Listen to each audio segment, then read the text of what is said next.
What happened here on this beach 40 years ago is something Jose Hernandez will never forget. He was one of more than 1,000 Cuban exile fighters who, with U.S. training and support, landed here in April 1961 in an attempt to overthrow the communist government of Fidel Castro. It was a total failure. Jose is one of a group of 5 veterans of the Bay of Pigs invasion who came back to their homeland for a conference on the 40th anniversary of the event. Here, Cuban officials and academics sat down with their former enemies to discuss the event in a respectful atmosphere. Among the other participants from the United States were a few former advisors to President John F. Kennedy, President Kennedy's sister, Jean Kennedy Smith, and several academics, including Thomas Blanton of George Washington University's National Security Archives. We're creating a new, interactive, joint history of our mutual, bitter history.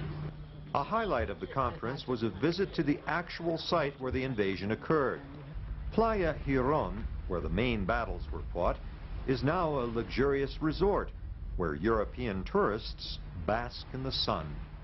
Today, the Bay of Pigs looks like a peaceful tropical paradise. But for the men who fought and died here 40 years ago, it was more like hell. Within hours of landing, the invasion force was pinned down by the Cuban army and strafed by Cuban planes. President Kennedy placed restrictions on the role of the U.S. military, and so the invaders were left on their own. More than 100 died, and more than 1,000 were taken captive. Cuban President Fidel Castro and other officials to this day refer to the defeat of the invasion force on April 19, 1961 as La Victoria, the victory over what they regard as U.S. aggression. But one conference observer, veteran U.S. journalist Daniel Shore, takes a different view. It wasn't so much of a Cuban victory as Castro likes to maintain. It was really much more an American failure. It was what you call a perfect failure. The former U.S. officials who helped plan and execute the invasion all agree on that point. Former CIA agent Robert Reynolds helped recruit men for the invasion force in Miami.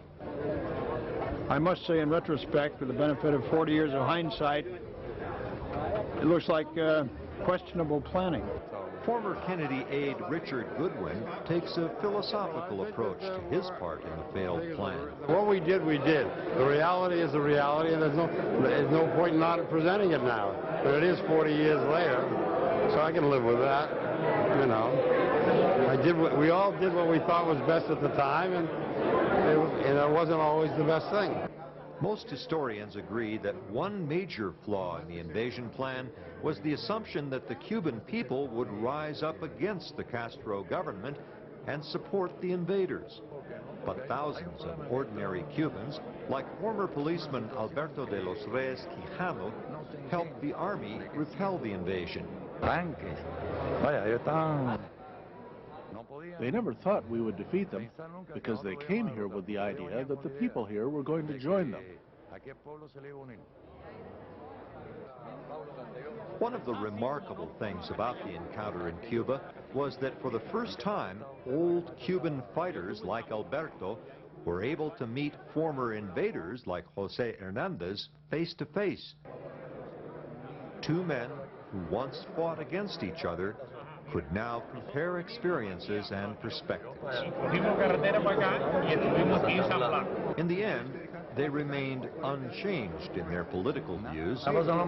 He has his views and I have mine, and I will stick to mine. But in the end, this was not about politics or ideology. It was about old warriors coming home to confront the bitter past, so that old wounds might heal.